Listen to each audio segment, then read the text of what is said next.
તો આપણે સ્ટાર્ટ કરીએ આજનું સેશન. આપણે વિલ સ્ટાર્ટ વિથ મંગલાચરણ. રાગ દ્વેષ વિજેતારમ જ્ઞાતારમ વિશ્વવસ્તુના શક્ર પૂજ્ય गिरामेशं तीर्थेशं श्रुतिमानये पन्नगे च सुरेन्द्रे च कौशिके पाद संस्कृते निर्विशेष मनस्काय श्रीवीरस्वामिने नमः. सर्वरिष्टप्रणासाय सर्वभीष्टार्थदायिने सर्वलब्धि निधानाय श्री गौतम स्वामिने नमः. So let's start. So today is our 15th session on तीर्थंकर चरित्र. और हम लास्ट सेशन में we were talking about the 5 types of ज्ञान. तो हमने ज्ञान का टॉपिक डिटेल में देखा और वी कंप्लीटेड ज्ञान का टॉपिक. मेरे को एक दो चीज़ और लेना है जो चौथ पूर्व और वो सब के टॉपिक्स एक बार डिटेल में लेना है, पर अभी वी विल मूव फॉरवर्ड. और is we'll continue with what we were discussing earlier. तो हम वहाँ से हम वापस पुनः थोड़ा रिवाइज करके हम वापस वहाँ से स्टार्ट करते हैं. तो हम पहले हम जो देख रहे थे, हम ये टॉपिक को देख रहे थे कि जो पंचेंद्रिय जीव है, पंचेंद्रिय जीव के जो भेद है वो मुख्य 4 भेद है. हमने देखा था नारकी, तिर्यंच, मनुष्य और देव. और उसमें से हमने नारकी और देव गति को एकदम विस्तार से हमने देखा. और अगर उत्तर भेद की संख्या हम गिनी जाए तो 535 भेद है पंचेंद्रिय जीव के. तो नारकी के 14 भेद है, तिर्यंच के 20, मनुष्य के 303 और देव गति के 198. तो वी सॉ नारकी के 14 भेद और देव गति के 198 भेद. तो इस क्लास में वी विल सी द 303 भेद ऑफ मनुष्य. पर उसके पहले हम थोड़ा रिवाइज कर लेते हैं ब्रीफली नारकी और देवगति, और उसके बाद हम ये क्लास में will talk about the 303 classifications of the मनुष्य.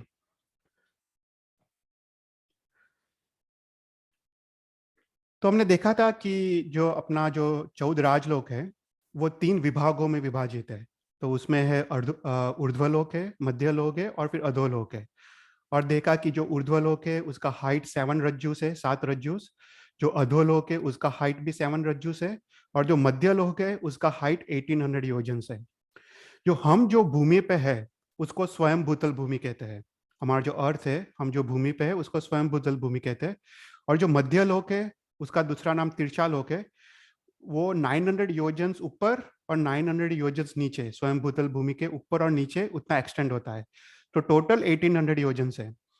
और बीच में जो नाड़ी जो पसार होती है उसको त्रस नाड़ी कहते हैं. और जो भी त्रस जीव है वो मात्र त्रस नाड़ी में उत्पन्न होते हैं. त्रस जीव मतलब अपने इच्छा पूर्वक वो एक जगह से दूसरे जगह गमनागमन कर सकते हैं. तो ऐसे जीव जो बेइंद्रिय, तेइंद्रिय, चौरिंद्रिय और पंचेंद्रिय जीव है वो मात्र त्रस नाड़ी में ही उत्पन्न होते हैं. और त्रस नाड़ी के बाहर मात्र स्थावर और निगोद के जीव है. फिर हमने देखा था कि ऊर्ध्वलोक में सबसे ऊपर मोक्ष है, सिद्धशिला है. और वो सिद्धशिला 45 लाख योजन विस्तार है, उसका डायमीटर इज 45 लाख योजन. और उसके नीचे 5 अनुत्तर विमान है, उसके नीचे 9 ग्रेवियक है, और उसके नीचे 12 वैमानिक देवलोक के विमान है. अगर 12 वैमानिक देवलोक के विमान के साथ देर आर ऑल्सो 3 किल्बिषक देवता के विमान, और देर इज ऑल्सो एक लोकांतिक देवता के विमान. सो टोटल देर आर 16 वैमानिक देवलोक, 12 वैमानिक देवलोक प्लस 3 किल्बिषक देवता के और एक लोकांतिक देवता के देवलोक. फिर उसके बाद जो मध्यलोक है, मध्यलोक में जहाँ पे मनुष्य और तिर्यंच का जन्म होता है वो सब मध्यलोक है. और मध्यलोक के ऊपर जो ज्योतिष चक्र है, जो ज्योतिष देवता है, वो 5 टाइप के हमने देखे थे. वो चंद्र, सूर्य, ग्रह, तारा और नक्षत्र. तो वो सभी मध्यलोक में है क्योंकि वो 900 योजन में है.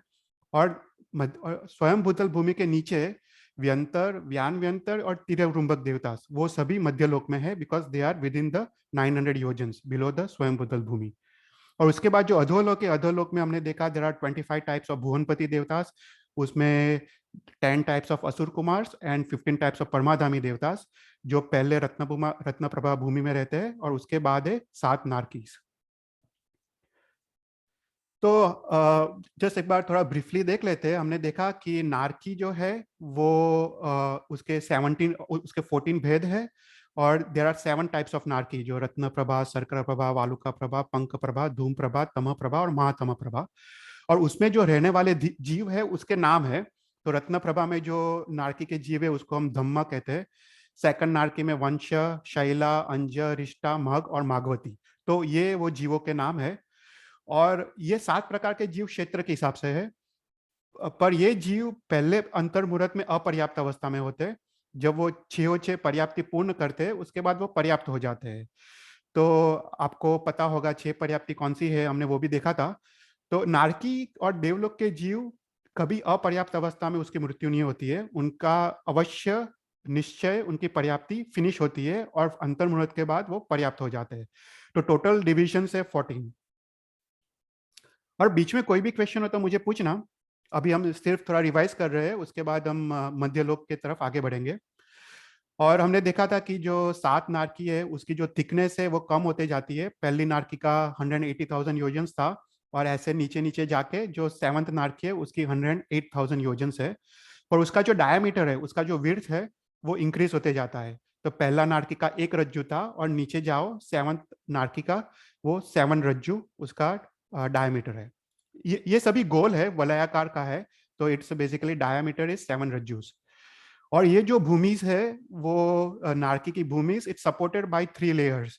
जो पहला हमने देखा था वो घनोदधि लेयर है।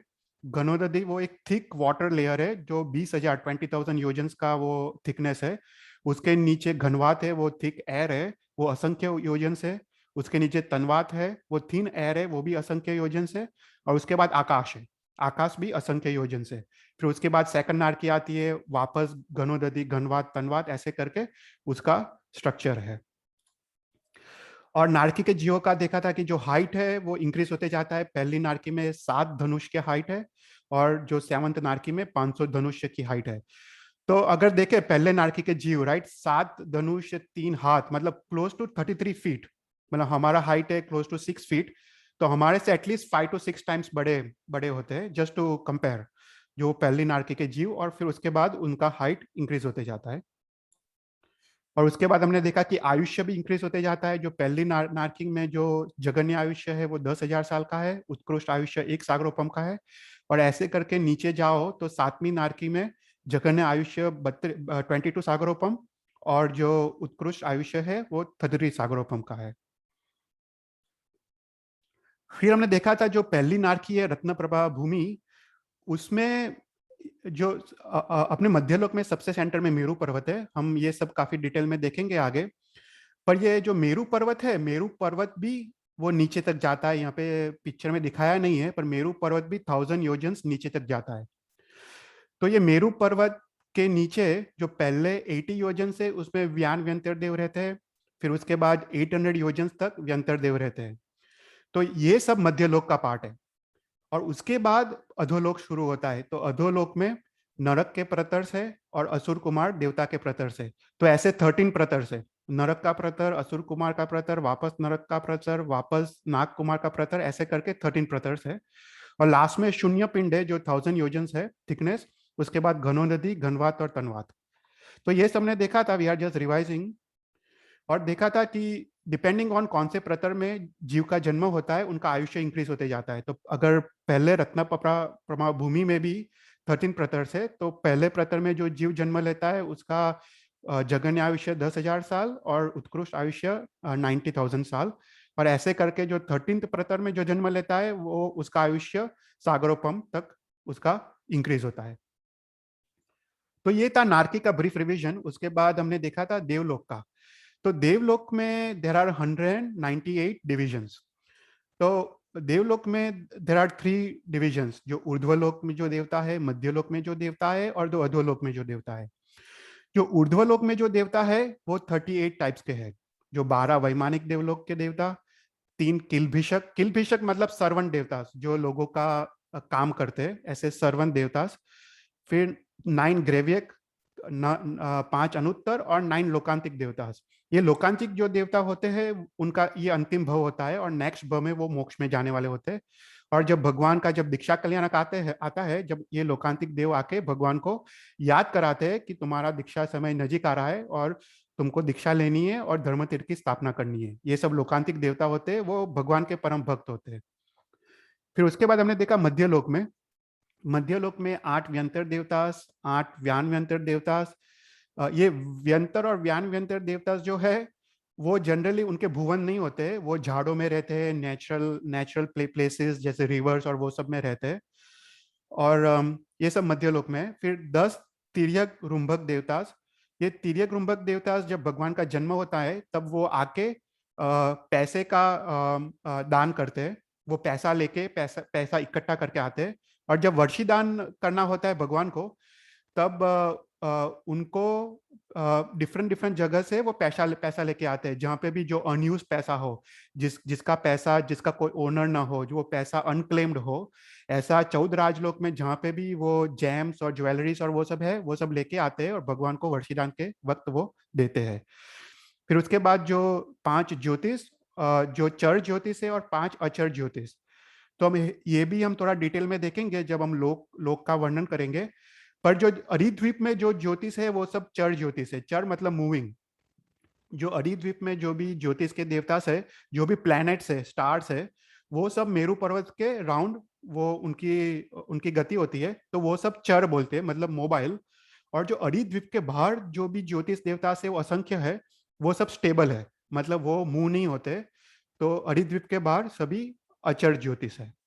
तो मध्य लोक में देर आर 36 टाइप्स ऑफ देवतास। और अधोलोक में हमने देखा था कि देर आर 10 भुवनपतिस जो, और 15 परमाधामी। और ये सभी पहले रत्न प्रभा भूमि के प्रतरों में आंतर आंतर में वो रहते हैं। और अगर कोई भी क्वेश्चन हो तो मुझे पूछना। तो टोटल 99 टाइप्स ऑफ देव्स है, और वो ये देव भी पर्याप्त और अपर्याप्त दोनों हो सकते हैं। तो पहले अंतर्मुहूर्त मुहूर्त में सभी देवता अपर्याप्त होते हैं, और अंतर्मुहूर्त में वो पर्याप्ति पूर्ण करते हैं और उसके बाद वो पर्याप्त हो जाते हैं। हमने देखा था 6 टाइप की पर्याप्ति होती है। किसी को पता है? Can anyone tell me what are the 6 types of पर्याप्तिस?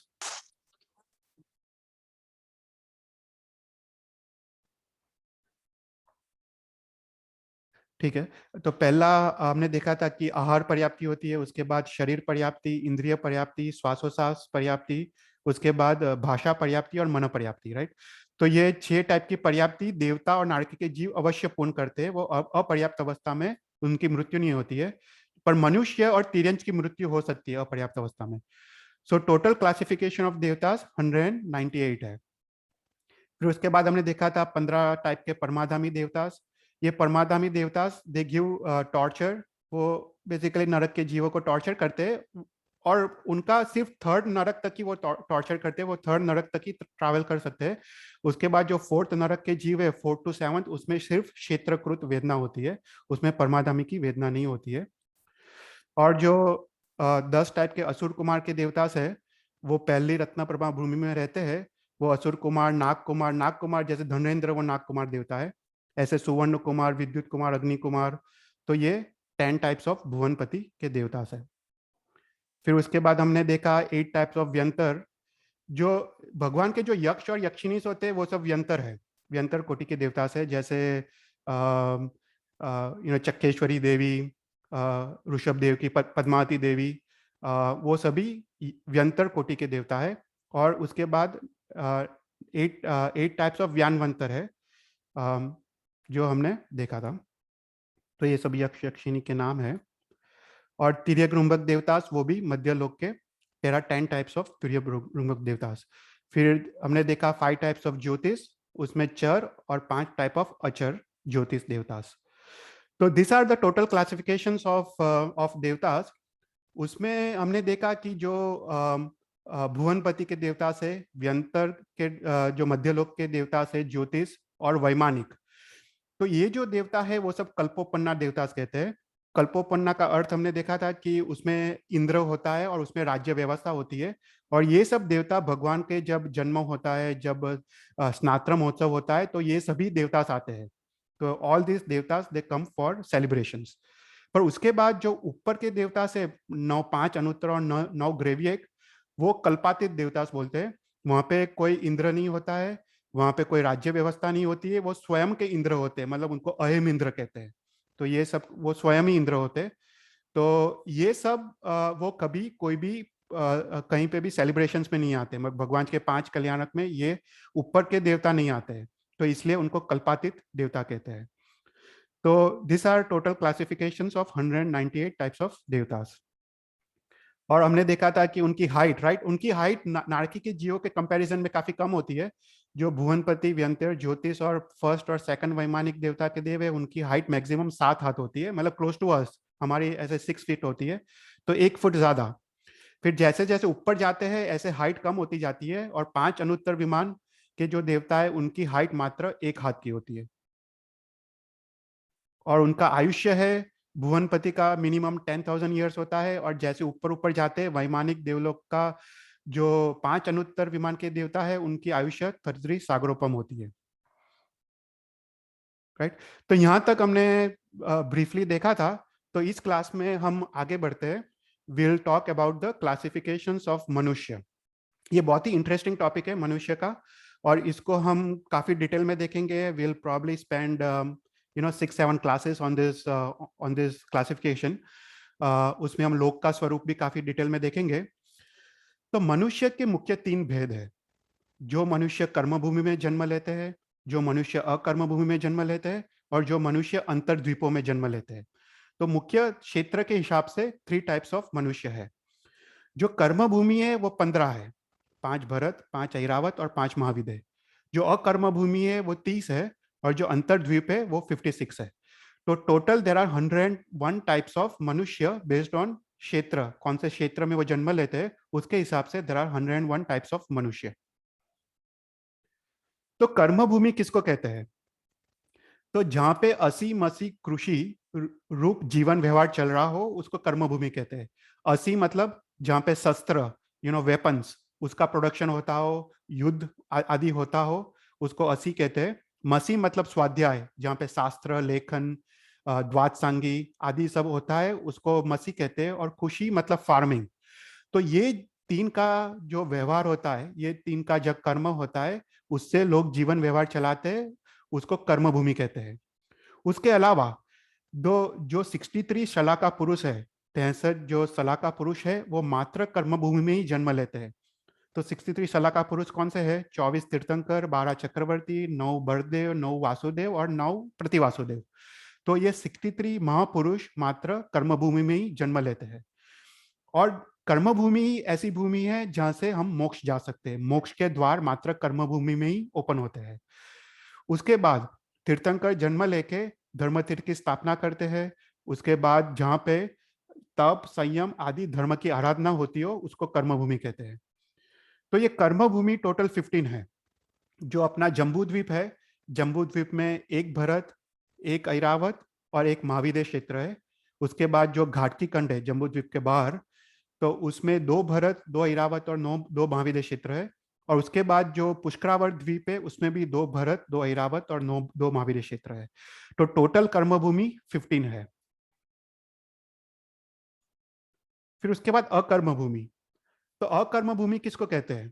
तो अकर्म भूमि कर्म भूमि से ऑपोजिट है। जहाँ पे असी मसी खुशी रूप कोई जीवन व्यवहार वहां पे वो चलता नहीं है। जहाँ पे जो 63 शला का पुरुष जहाँ पे वो जन्म नहीं लेते, जहाँ पे मोक्ष मार्ग नहीं है, जहाँ पे मोक्ष के द्वार बंद है, और यहाँ पे युगलिक रूप जन्म लेते हैं। तो यहाँ पे आइदर फर्स्ट, सेकंड या थर्ड आरा, युगलिक आरा चलता है। और यहाँ पे मात्र कल्प वृक्षों से ही जीवन व्यवहार चलता है। हमने एक क्लास में देखा था देर आर 10 टाइप्स ऑफ कल्प वृक्ष। उसमें से एक कल्प वृक्ष हमको खाना देता है, एक कल्प वृक्ष जो भी पानी है, लिक्विड्स है, जूसिस है, वो सब देता है। एक कल्प वृक्ष कपड़ा देता है, एक कल्प वृक्ष घर देता है। फिर कल्पवृक्ष लाइट्स देता है, ज्योतिष कल्पवृक्ष वो लाइट्स देता है। फिर ऑर्नामेंट्स देता है, म्यूजिकल इंस्ट्रूमेंट्स देता है। तो जो भी हमको जीवन व्यवहार की जरूरत की चीजें हैं वो सब कल्पवृक्ष देते हैं। और यहाँ पे युगलिक रूप जन्म लेते हैं। वो एक साथ वो रहते हैं, एक साथ वो शादी करते हैं, और एक साथ वो मर भी जाते हैं, उनका आयुष्य एक समान होता है। तो ऐसे अकर्म भूमि 30 है। तो जम्बू द्वीप में एक देव कुरु, उत्तर कुरु, वन ऑफ ईच। सो एक देव कुरु, एक उत्तर कुरु, एक हरिवर्ष, एक रम्यक, एक हिमवंत और एक हरिण्य वंश चित्र। फिर घाटकी कन में हर एक 2-2 है। और उसके बाद पुष्करवाड़ द्वीप में 2-2 है। तो टोटल देर आर 30 अकर्म भूमि। ओके, तो यहाँ पे जो देवकुरु और उत्तर कुरु क्षेत्र है उसमें सदा फर्स्ट आरा चल रहा होता है। सो कांस्टेंट फर्स्ट आरा। फिर उसके बाद जो हरिवर्ष और रम्यक क्षेत्र है उसमें कांस्टेंट सेकंड आरा चल रहा है, और उसके बाद जो हिमवंत और हरिण्यवंश क्षेत्र है उसमें कांस्टेंट थर्ड आरा चल रहा होता है। तो वो तीनों तीन युगलिक काल है, but that is the difference between this 5 क्षेत्रस। और कोई भी क्वेश्चन हो तो यू कैन आस्क। फिर उसके बाद जो अकर्म भूमि, उसके बाद जो और है वो है 56 अंतर्द्वीप। तो एक बार हम जम्बू द्वीप के बारे में डिटेल में देखेंगे, पर जो जम्बू द्वीप में जो लघु हिमवंत पर्वत और जो शिखरी पर्वत है उसके पूर्व और पश्चिम के एंड एंड में देर आर 8 क्षेत्र निकलते हैं जो लवण समुद्र में निकलते हैं, और हर एक 8 क्षेत्र में 7 द्वीप है, मतलब 7 आइलैंड्स है। तो 8 टाइम्स 7 देर आर 56 अंतर्द्वीप्स। और ये 56 अंतर्द्वीप में भी अकर्म भूमि जैसा ही व्यवहार है, इसमें कांस्टेंट थर्ड आरा चल रहा होता है। पर यहाँ पे जो जो यहाँ पे भी युगलिक मनुष्य जन्म लेते हैं। और पर यहाँ पे डिफरेंस क्या है कि यहाँ पे जो कल्पवृक्ष है वो इतने इतने पावरफुल नहीं होते हैं कंपेयर टू जो हरिण्य वन क्षेत्र है जो जम्बू द्वीप के अंदर है, उसके कंपैरिजन में यहाँ पे सुख थोड़ा कम होता है अंतर्द्वीपों में। पर तीनों तीन जो 56 अंतर्द्वीप है और जो 30 अकर्म भूमि में है, जो भी जीव है वो सभी मंद कषाय वाले हैं, मतलब उनकी कषाय बहुत कम होते हैं, और सभी मर के वो निश्चित वैमानिक देवलोक में जाते हैं। तो वो मिनिमम वो फर्स्ट देवलोक में वो नेक्स्ट भव में उत्पन्न होते हैं। तो अभी मनुष्य लोक, तो मनुष्य लोक का विस्तार कितना है? तो मनुष्य लोक का विस्तार टोटल 45 लाख योजन है। तो अभी एक इंटरेस्टिंग चीज है, राइट? अभी सिद्धशिला जो है, सिद्धशिला का भी डायमीटर 45 लाख योजन है, और जो मनुष्य लोक है जो अरिद्वीप है उसका डायमीटर भी 45 लाख योजन है। इसका रीजन ये है कि ये 45 लाख योजन से ही हम मोक्ष में जा सकते हैं, और जो भी जीव यहाँ पे ये इस अरिद्वीप में जन्म लेता है वही जीव डायरेक्ट मोक्ष में जा सकता है। अरिद्वीप के बाहर कोई मनुष्य जन्म नहीं लेता है, पर तीर्यन आदि जन्म लेते हैं, पर वो लोग मोक्ष में नहीं जा सकते क्योंकि वहां पे मोक्ष मार्ग है नहीं। तो जम्बू द्वीप है, उसका डायमीटर 1 लाख योजन है। उसके बाद जम्बू द्वीप के बाहर लवण समुद्र है, और लवण समुद्र का जो एंड टू एंड डिस्टेंस है वो 4 लाख योजन है। वो 2 लाख योजन on one side and another 2 lakh योजन on another side, so total 4 lakh योजन। तो लवण समुद्र के बाहर घाटकी खंड है, और घाटकी खंड का टोटल विस्तार है 8 लाख योजन। और घाटकी खंड के बाहर कलोदधी समुद्र है, उसका विस्तार 16 लाख योजन है।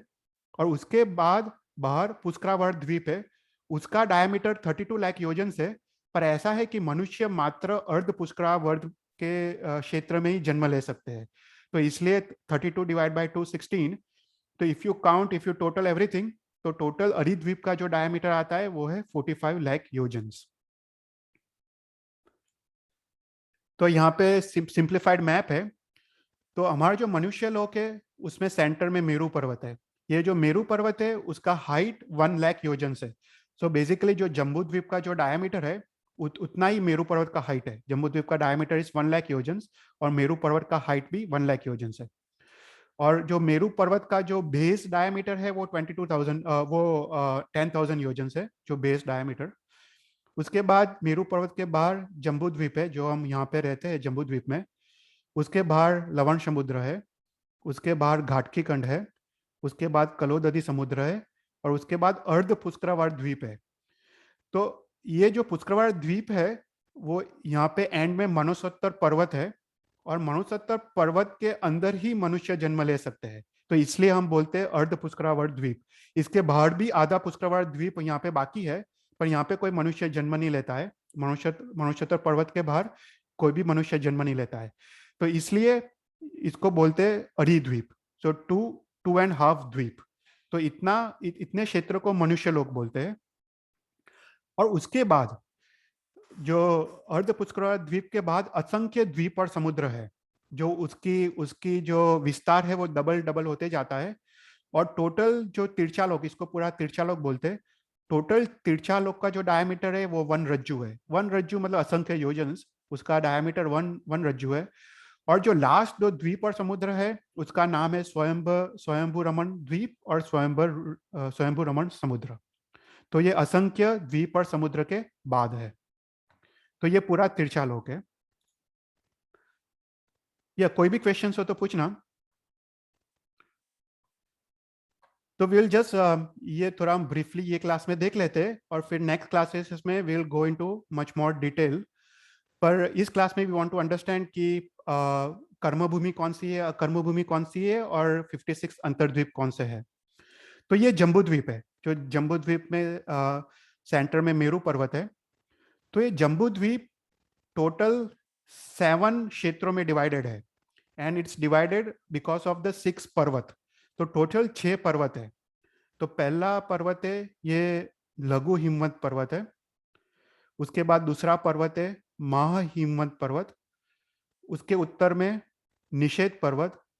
उसके उत्तर में नीलवंत पर्वत। उसके उत्तर में रुक्मी पर्वत, और उसके ऊपर में शिखरी पर्वत। तो ये पर्वतों के कारण पूरा जम्बूद्वीप 7 क्षेत्रों में डिवाइडेड है। तो सबसे दक्षिण में जो क्षेत्र है वो भरत क्षेत्र है। तो यहाँ पे जो हम रहते हैं वो लघु हिमवंत पर्वत के दक्षिण में, तो हम यहाँ पे रहते हैं। तो right now we are here. तो ये भरत क्षेत्र है। और लघु हिमवंत पर्वत के ऊपर यहाँ पे हिमवंत क्षेत्र है। ये हिमवंत क्षेत्र वो अकर्म भूमि है, यहाँ पे सदा थर्ड आरा चल रहा होता है। फिर उसके उत्तर में महाहिमवंत पर्वत, और उसके उत्तर में हरिवर्ष क्षेत्र, यहाँ पे कांस्टेंट सेकंड आरा चल रहा होता है। उसके उत्तर में निषेध पर्वत, और उसके उत्तर में मेरू पर्वत है, और मेरू पर्वत के उत्तर और दक्षिण में उत्तर कुरु और देवकुरु क्षेत्र। तो यहाँ पे भी अकर्म भूमि है ये दोनों। तो उत्तर कुरु क्षेत्र, देवकुरु क्षेत्र, हरिवर्ष क्षेत्र और हिमवंत क्षेत्र वो सभी अकर्म भूमि है। भरत क्षेत्र वो कर्म भूमि है। तो उत्तर कुरु और देवकुरु क्षेत्र में सदा फर्स्ट आरा चल रहा होता है। और मेरू पर्वत के पूर्व और पूर्व इस साइड है, पूर्व और पश्चिम में महाविद्य क्षेत्र है, जहाँ पे 32 विजयस है। उसके पश्चिम में यहाँ पे 16 विजयस है। उसके पूर्व में देयर आर 16 विजयस। फिर उसके उत्तर में नीलवंत पर्वत है, और उसके उत्तर में रम्यक क्षेत्र है। तो रम्यक रम्यक क्षेत्र और हरिवंश क्षेत्र वो एक समान है, यहाँ पे कांस्टेंट सेकंड आरा चल रहा होता है। और उसके उत्तर में रुक्मी पर्वत है, और रुक्मी पर्वत के उत्तर में हरिण्य वन क्षेत्र है, वहाँ पे कांस्टेंट थर्ड आरा चल रहा होता है। और उसके उत्तर में शिखरी पर्वत है, और उसके उत्तर में ऐरावत क्षेत्र है। तो ऐरावत क्षेत्र भी कर्म भूमि में है। तो ऐरावत क्षेत्र, महाविद्य क्षेत्र और भरत क्षेत्र ये 3 कर्म भूमि है, और बाकी सब अकर्म भूमि है। ओके। तो ऐरावत क्षेत्र इज ऑलमोस्ट लाइक भरत क्षेत्र। फिर उसके बाद जो ये जम्बू द्वीप है, जम्बू द्वीप में जो ये जो पर्वत है लघु हिमवंत पर्वत, हमारे जो उत्तर में है भरत क्षेत्र के उत्तर में, और जो ऐरावत क्षेत्र के दक्षिण में जो शिखरी पर्वत है, उसके एंड में, ये एंड में 8 क्षेत्र निकलते हैं। तो 1 2 ऐसे करके डायगोनली ये क्षेत्र लवण समुद्र में निकलते हैं। तो और हर एक क्षेत्र में देर आर 7 द्वीप, 7 आइलैंड्स, उसको अंतर्द्वीप कहते हैं।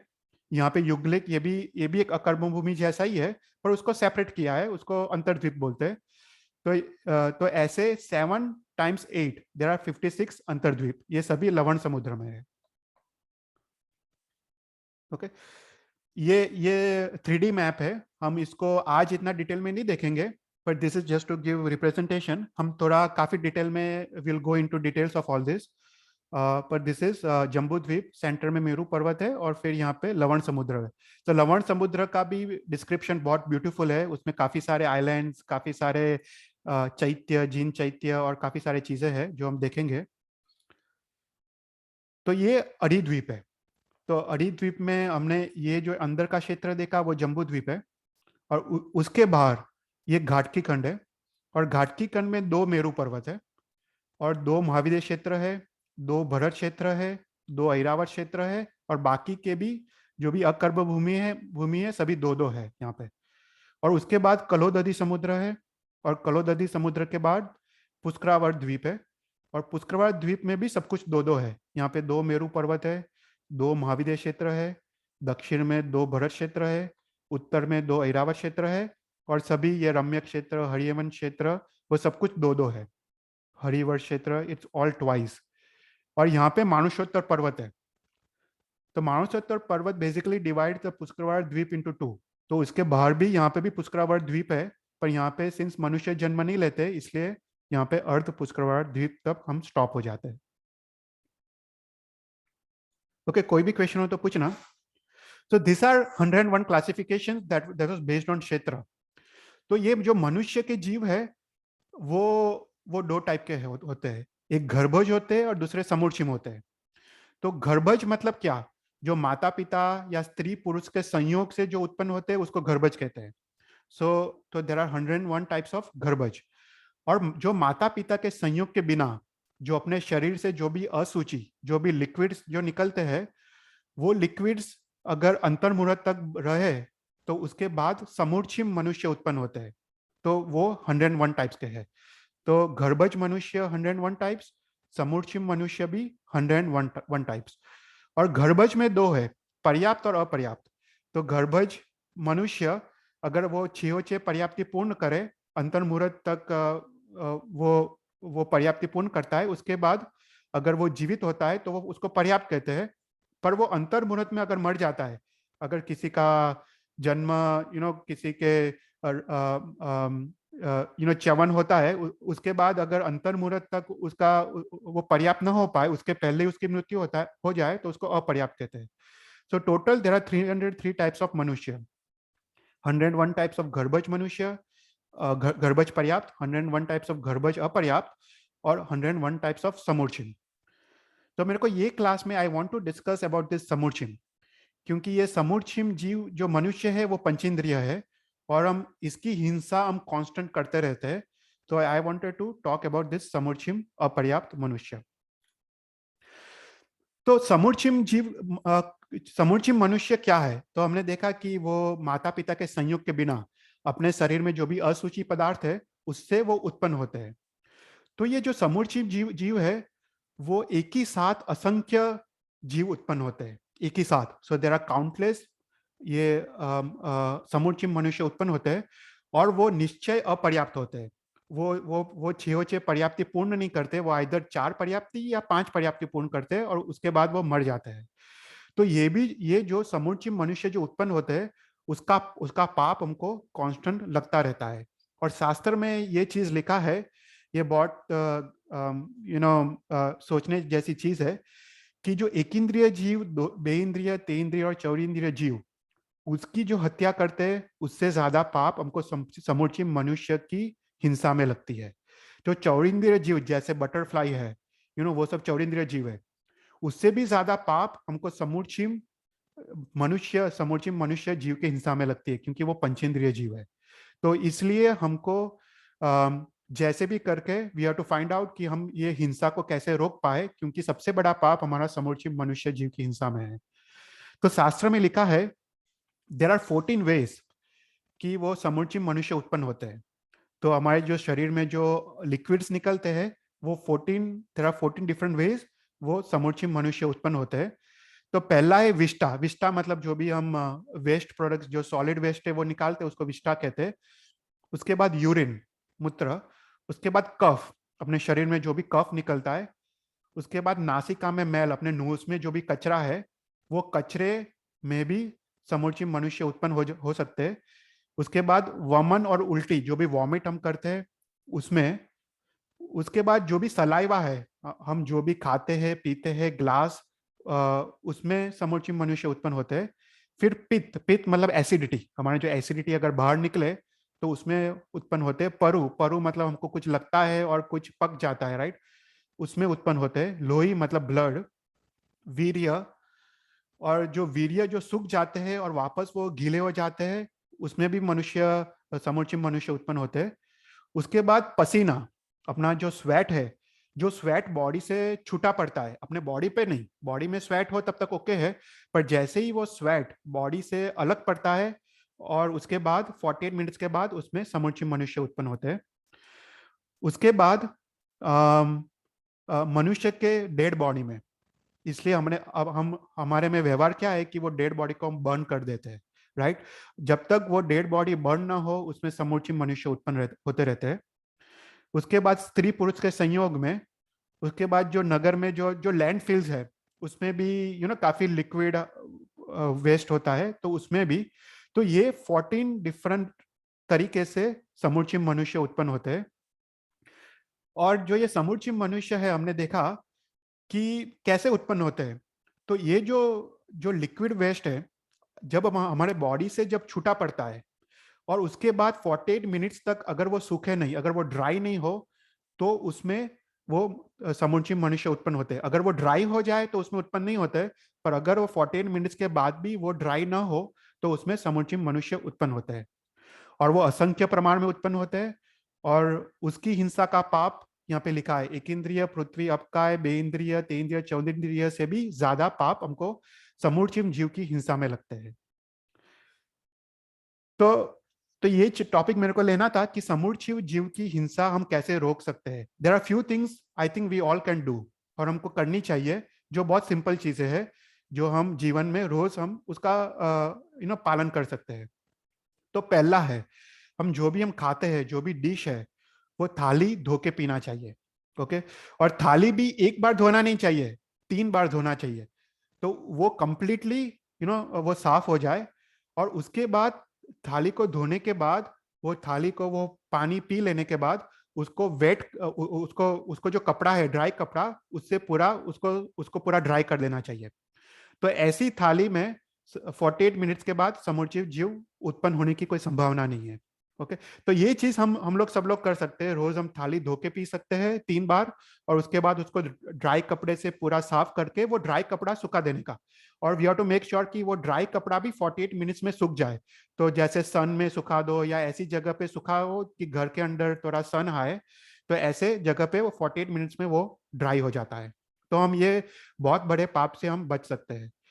फिर उसके बाद जो हम पानी पीते हैं, पानी भी हम ग्लास जो पीते हैं, वो ग्लास को भी ड्राई कपड़े से साफ कर देना चाहिए, कि उसमें समुचिम, क्योंकि अपने सलाइवा से भी अगर वो ग्लास वेट रहे तो 48 मिनट्स के बाद वो ग्लास में भी समुचिम मनुष्य उत्पन्न होते हैं, और उसका पूरा पाप हमको लगता है। So this two things are very simple to follow, हम लोग रोज कर सकते हैं। उसमें अपना कोई टाइम वेस्ट वो ज्यादा जाता नहीं है, तो वी कैन डू दिस। फिर उसके बाद जो थोड़ी डिफिकल्ट चीज है, वो है जो शास्त्र में लिखा है कि हम जो यूरिन वो सब जाते हैं, वो खुली जगह में जाने चाहिए, और उसको ऐसे जाना चाहिए कि वो 48 मिनट्स में सूख जाए। अभी वो तो हमारे लिए पॉसिबल नहीं है।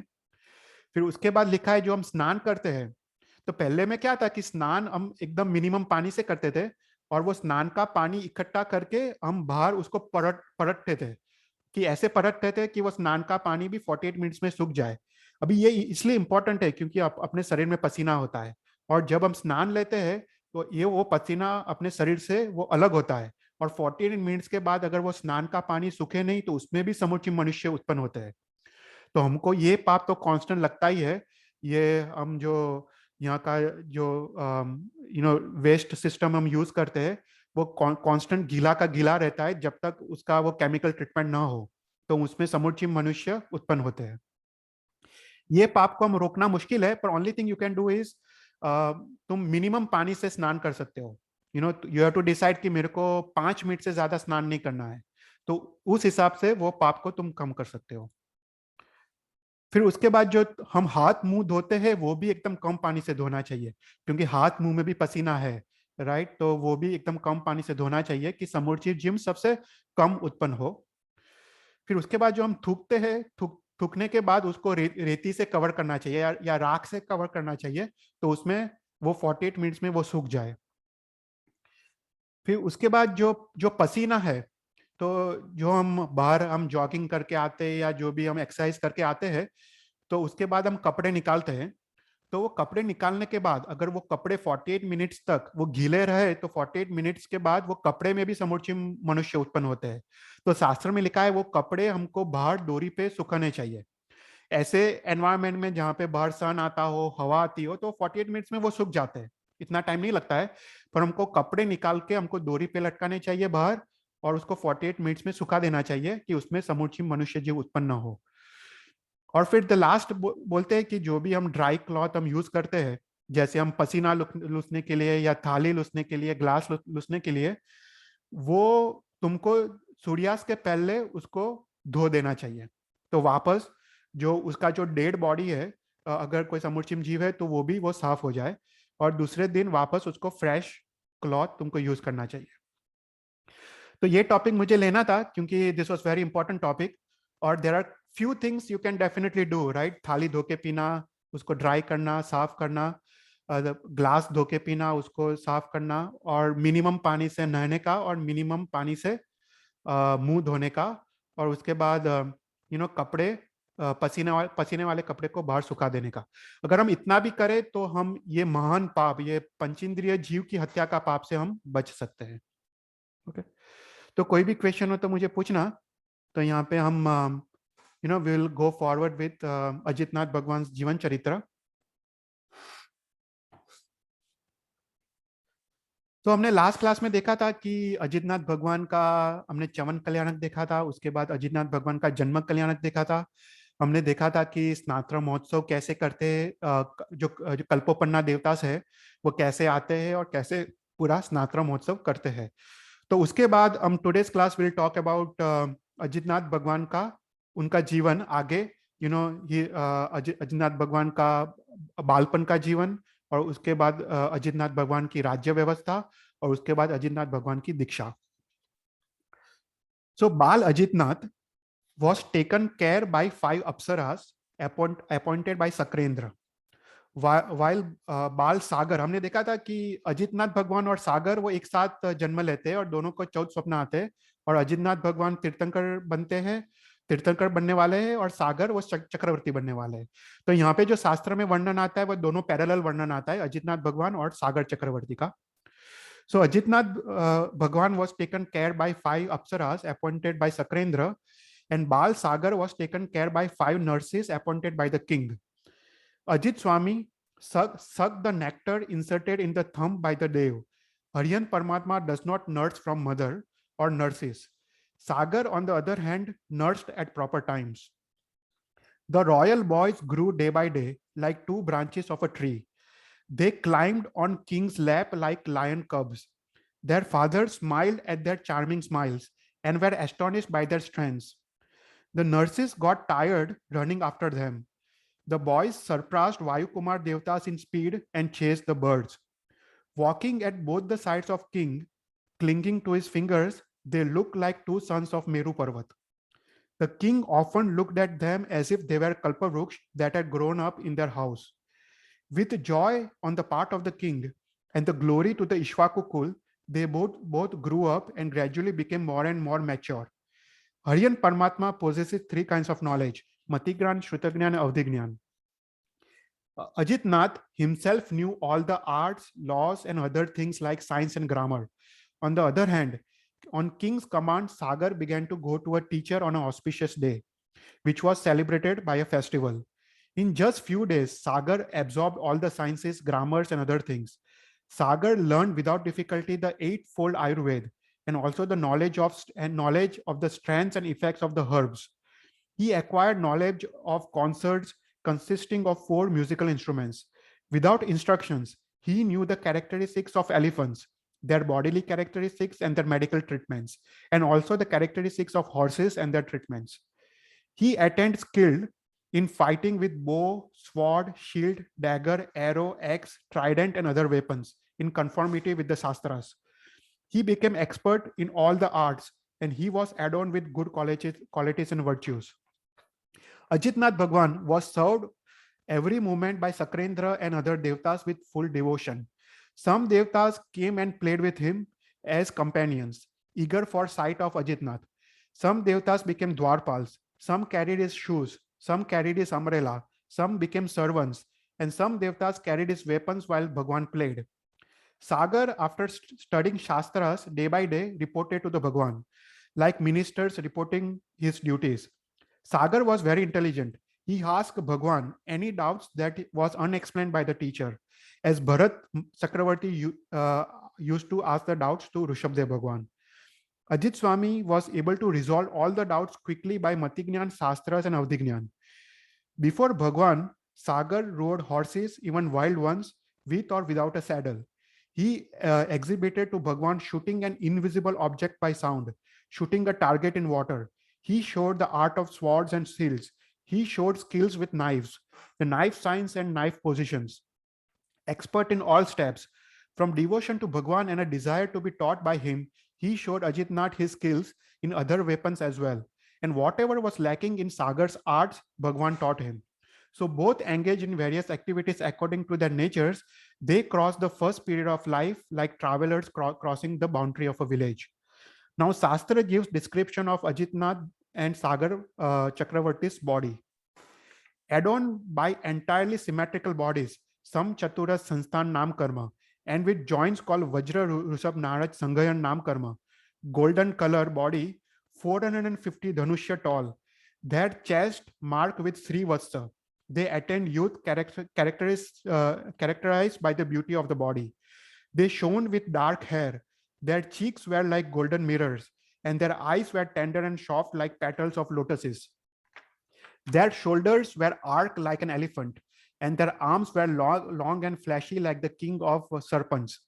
Their waists were slender, their thighs straight and soft, had the shape of an elephant's trunk. Their legs were like legs of a deer, charming naturally, and especially so because of youth, they were dear to young women.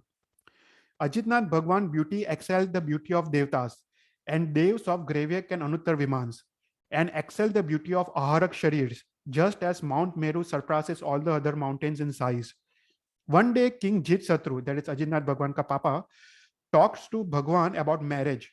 Though he was free from passion, because of knowing that he had Bhogavali karma, Ajitnath Swami replied yes to the marriage.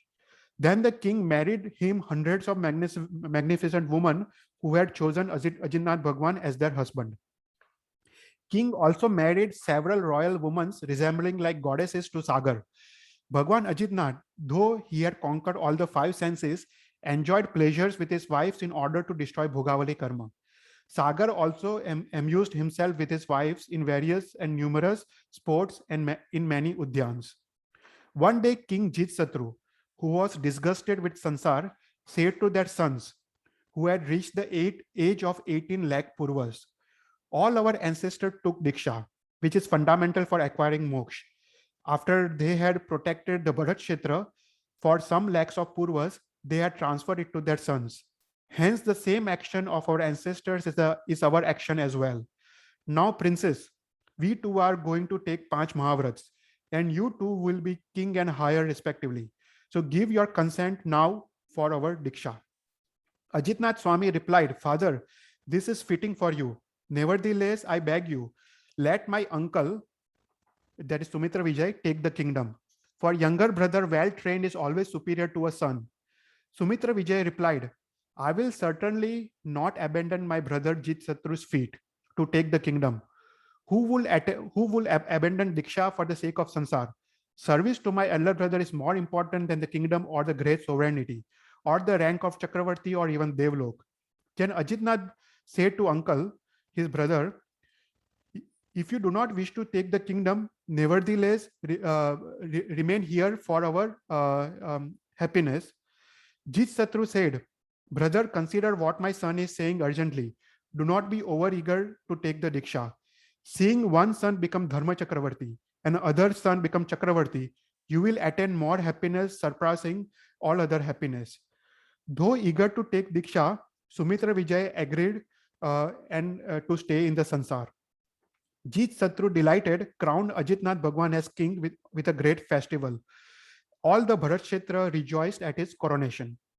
Ajit Swami appointed Sagar as higher next in line to become king. Then Ajitnath held a departure festival of his father Jit Satru with great magnificence. Jit Satru took Panch Mahavrats and adopted Diksha in presence of sadhus that had taken Diksha in the Path Parampara of Bhagwan Rishabdev. Then conquering both internal enemies, that is Char Kashais, and external enemies, he maintained Panch Mahavrats with utmost purity. He got Keval Gnan and engaged in Saileshikaran. After having the 8 karmas destroyed successively, he attained moksha. Now Ajitnath, Bhagwan endowed with all the powers, directed the people of earth like his own children. Other kings honored him, considering themselves as servants. He did not employ any punishment. He did not even frown. The earth was submissive to him. He absorbed the glory of the kings by his own powerful splendor. No one was able to count the number of infantry and chariots, which were like the waves in the ocean of Ajitnath Bhagwan's army. Bhagwan did not take pride in his power. He was not arrogant from his unequal strength. He did not consider himself fortunate because of incomparable beauty. He was not intoxicated by his extensive wealth and possessions, but on the contrary, considered everything temporary and nashwant. He directed Bharat happily, passing 53 lakhs of purvas from the time of coronation as king. One day, after he had dismissed the council, Bhagwan, possessing three kinds of knowledge, went to a secluded spot and reflected as follows: how long must I remain as a Gruvastha? How long must I defend this country? How long must I guard this city, preserve these villages, and protect these people? How long must I favor the ministers? And how long must I make my wives happy? And how long should I care for my sons? Consumed by other people's business, a human being wastes his whole human birth without fruit. Even this body does not come with us and does not follow us from place to place. Alone a Jeev is born, alone he dies. Alone he experiences karma accumulated in another birth. The wealth which is acquired is again consumed by others, but he alone is tormented in Narak because of the attachment to the wealth. Alone a Jeev is subject to his karma, wanders again and again in this extensive forest of existence, terrible with the forest of fire of pain. Whatever pain is connected with existence, whatever happiness arises from moksha, alone he experiences that. There is no companion. While the Bhagwan was engaged in these reflections, the Lokantik Devtas, हमने देखा 9 Lokantik Devtas, they come and say to him, "Hey Bhagwan, you know everything. Nevertheless, this is a reminder. The time has come for you to take Diksha and achieve Kevalgyan and re-establish the Dharma Tirth and Moksha Marg." After saying this and doing Vandan to Ajinath Bhagwan, they go back to the Brahmalok. By their speech, which agreed to his own thoughts, Bhagwan's disgust with existence was increased. Then Bhagwan summoned Sagar, his brother, and said, "Take the burden of the kingdom from me, because I wish to cross the ocean of existence." After hearing this, Sagar, his face became dark, shedding tears, said, "Have I shown a lack of devotion? Why do you give orders to separate me from you? I will not leave your feet. You are free from desire, longing for moksha. Why speak of taking the kingdom? Kingdom, sons, wives, friends, all these are easy to abandon like a straw, but your feet is difficult for me to abandon. Hey Bhagwan, just I became a higher apparent when you became the king, so I shall become your disciple now when you take the Diksha. Even though I am ignorant, just by clinging to your feet, I shall cross this ocean of sansar. With you, I shall take Diksha. With you, I shall wander, and with you, I shall endure all the pains. Hey Bhagwan, I shall not stay in sansar. Please favor me and accept me as your Shishya.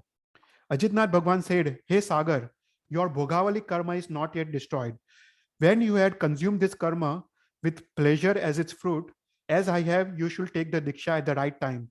So, O Prince, take this kingdom which is yours by inheritance. We, on the other hand, shall take the empire of self-restraint." When the Bhagwan had spoken to him in this way, he reflected, fear of separation from the Bhagwan and also the fear of breaking his command, it grieves me. Obedience to the elder's command is better for me considering the two possibilities. After these reflections, Sagar agreed in choking voice to Bhagwan's words. Then the other kings instructed his ministers at once in regard to the coronation of Sagar. Water from the bath, water for the bath was brought from the tirths with pitchers covered with lotuses. Instantly, other objects of coronation were prepared by the workers, as well as presents and gifts by the kings. When minister in council had come, when generals arrived by the command, and relatives excited from joy, superintendents of the military forces were present, while numerous drums were being beaten with drumsticks, with echoes in all the directions, while musicians sang auspicious songs. Sagar coronation was made at the command of Ajitnath. All the kings ministered both to Sagar like the people to the rising sun, with folded hands raised to their foreheads. Now Ajitnath, an ocean of compassion began Varshidan. The तिर्यक रुमक देवतास, हमने देखा था तिर्यक रुमक देवतास जो भगवान के वर्षिदान में help करते हैं. The तिर्यक रुमक देवतास came there. Then they brought money which had been dropped or lost, whose owners had died, whose marks of ownership had been completely vanished, whose masters had vanished, which was in mountain caves, deposited in crematories, hidden in houses. They made piles of it on the ground. at the entrance and exit of junctions of 3 roads and 4 roads.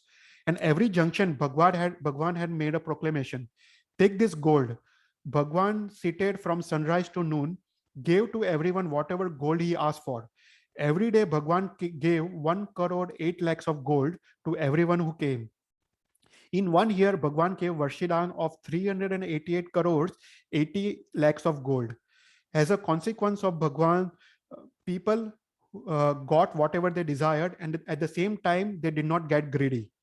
Rich in compassion, Bhagwan satisfied the people with the money like Chintamani Ratna for a year. तो यहाँ पे हम and करते हैं. तो ये था भगवान का वर्षिदान, और हम नेक्स्ट टाइम हम देखेंगे भगवान का दीक्षा कल्याणक, और भगवान दीक्षा में कौन सी आराधना करते हैं, कौन सी तपस्या करते हैं, और उसके बाद भगवान का केवल ग्रहण कल्याणक. ओके, तो we will end the class here, और if you have any questions you can ask.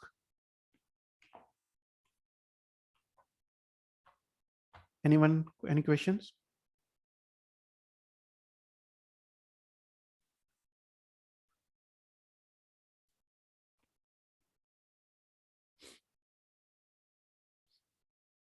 अच्छा, तो क्वेश्चन नहीं है तो we can count one nokar and we can end. नमो अर्यंतानम, नमो सिद्धानम, नमो आयर्यानम, नमो वज्जायानम, नमो लोए सव्व साहुनम, ऐसो पंच नमुकारो सव्व पाव परासनो, मंगलानंच सव्वे सिंह परमम हवै मंगलम. जी नागना विरुद्ध बुलायो तो मिच्छामि दुक्कडम. Thank you everyone. Thank you, Jai Jinendra. थैंक यू जय Jinendra. Thank you. Acha, there is one question. Panaik, we can answer. Can you please explain the meaning of Paryapt and Aparyapt once again? Chaya Ben, are you there? आप जो? Yes. हाँ, तो एक question है, what is difference between पर्याप्त and अपर्याप्त, right? तो जब भी कोई भी जीव एक भव से दूसरे भव में जाता है, राइट, तो वो पहले अंतर्मुहूर्त तक वो अपनी शरीर की रचना करता है. ओके, वो जैसे ही अपना आत्मा एक भव से दूसरे भव में जाता है तो वो 2 शरीर लेके जाता है, राइट? एक तेजस शरीर और दूसरा कार्मण शरीर. और वो कार्मण शरीर के हिसाब से वो अपनी शरीर की रचना करता है. तो वो सबसे पहले प्रथम समय में जैसे ही उत्पन्न होता है वो आहार ग्रहण करता है, आहार के पुद्गल ग्रहण करता है, तो उसको बोलते हैं आहार पर्याप्ति. मतलब पर्याप्ति मतलब पावर, कि ही इज बेसिकली उसको वो पावर प्राप्त होता है टू टेक द आहार. तो वो आहार ग्रहण करने से उसको शरीर की वो रचना करता है. तो सबसे पहले वो आहार ग्रहण करता है, और उसके बाद वो शरीर के पुद्गल, जो भी औदारिक पुद्गल हो या वैक्रिय पुद्गल हो, राइट? अगर वो देवलोक में हो तो वो वैक्रिय पुद्गल है, या नारकी में हो तो वैक्रिय पुद्गल है, और अगर मनुष्य या तिर्यंच में हो तो औदारिक पुद्गल है. तो वो औदारिक या वैक्रिय पुद्गल को ग्रहण करता है, और उसके बाद वो शरीर की रचना करता है. उसके बाद वो इंद्रियों की रचना करता है. तो इंद्रिय के जो पुद्गल है उसको ग्रहण करता है, इंद्रियों की रचना करता है. उसके बाद श्वासोश्वास, द पावर टू ब्रीथ, तो उसकी एबिलिटी उसके पास आती है. ये पर्याप्ति मतलब एबिलिटी या पावर, तो उसकी एबिलिटी आती है. उसके बाद भाषा, जो भाषा वर्गण के पुद्गल है उसको लेने की, उसको परिणाम पाने की, और उसको छोड़ने की. हम जो बोलते हैं, राइट, उसमें 3 प्रक्रिया होती है. हम लेते हैं, ग्रहण करते हैं, परिणाम करते हैं, और उसको छोड़ते हैं. तो वो उसको पावर, वो एबिलिटी प्राप्त होती है. लास्ट में मन पर्याप्ति मतलब सोचने की शक्ति, राइट? अगर संगनी हो तो मन पर्याप्ति पूर्ण करते हैं, जिसमें वो मनोवर्गण के पुद्गल ग्रहण करता है, उसको आत्मा की शक्ति से उसको परिणाम करता है और उसको छोड़ता है, राइट? तो वो ये सब पूरा अंतर्मुहूर्त में होता है, और अंतर्मुहूर्त के बाद वो पर्याप्त हो जाता है if he completes all the 6 पर्याप्तिस. पर अगर वो पहले मर जाए, अगर मनुष्य तिरिंच पहले मर सकते हैं, तो अगर वो पहले मर जाए तो उसको अपर्याप्त कहते हैं. और 48 मिनट तक वो अगर जी ले, देन ही कंप्लीट्स द 6 पर्याप्तिस, और उसके बाद वो पर्याप्त हो जाता है. Does that कोई answer the question? Yes, thank you. अच्छा, ओके. कोई और क्वेश्चन है? ठीक है, ओके. तो अब हम आज का सेशन एंड करते हैं यहाँ पे. Jai Jinendra. जय जिनेंद्र. Jai Jinendra. जय Thank you. Thank you. Thank you, Chaital Bhai. Jai Jinendra. थैंक यू. जय जिनेंद्र.